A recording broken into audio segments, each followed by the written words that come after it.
భారతీయ చలనచిత్ర రంగంలో అత్యంత ప్రతిష్టాత్మకమైన 72వ జాతీయ చలనచిత్ర పురస్కారాలను కేంద్ర ప్రభుత్వం అధికారికంగా ప్రకటించింది.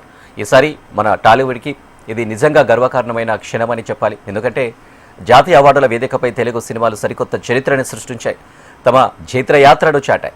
బాక్సాఫీస్ను షేక్ చేసిన Pushpa 2, the rule, visual wonder కల్కి, దాంతోపాటు కమిటీ కుర్రలు, లక్కీ భాస్కర్ మరియు మనసుకు హత్తుకునే 35 చిన్న కథ కాదు వంటి చిత్రాలు పలు విభాగాల్లో నేషనల్ అవార్డులను కైవసం చేసుకున్నాయి.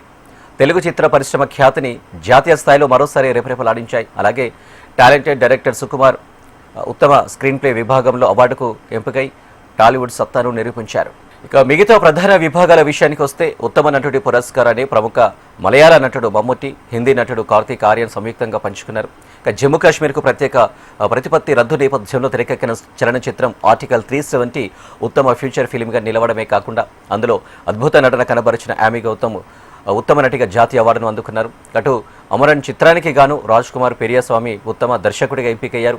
ఈ చిత్రాల ఎంపికలో ప్రముఖ దర్శకుడు జయరాజ్ చైర్మన్గా వ్యవహరించిన ఫ్యూచర్ ఫిల్మ్ జ్యూరీ కీలక పాత్ర పోషించింది. ఇక వీరితో పాటు ఉత్తమ సహాయ నటుడిగా సంజయ్ మిశ్రా, ఉత్తమ సహాయ నటిమణులుగా రూపాశ్రీ వకాడి, సచిన నమిదాస్ అవార్డులు అందుకొనున్నారు. ఇక బాల నటుల విభాగంలో శ్రీజ చక్రవర్తి, కావ్య మైత్రి, రిధాన్ బెనర్జీతో పాటు అరుణ్ ఉపోతుల ఉత్తమ బాలనటులుగా ఎంపికై మెప్పించారు. ఇక సాంకేతిక విభాగాల్లో యోగేష్ దేశ్ పాండే, యశ్వంత్ సచ్దేవ్ మరియు అభయ్ పురకర్ జాతీయ పురస్కారాలకు ఎంపికయ్యారు. ఇక త్వరలోనే ఢిల్లీలోని రాష్ట్రపతి భవన్లో అత్యంత వైభవంగా జరగనున్న ప్రధానోత్సవంలో రాష్ట్రపతి చేతుల మీదుగా విజేతలందరూ ఆ పురస్కారాలను అందుకోనున్నారు.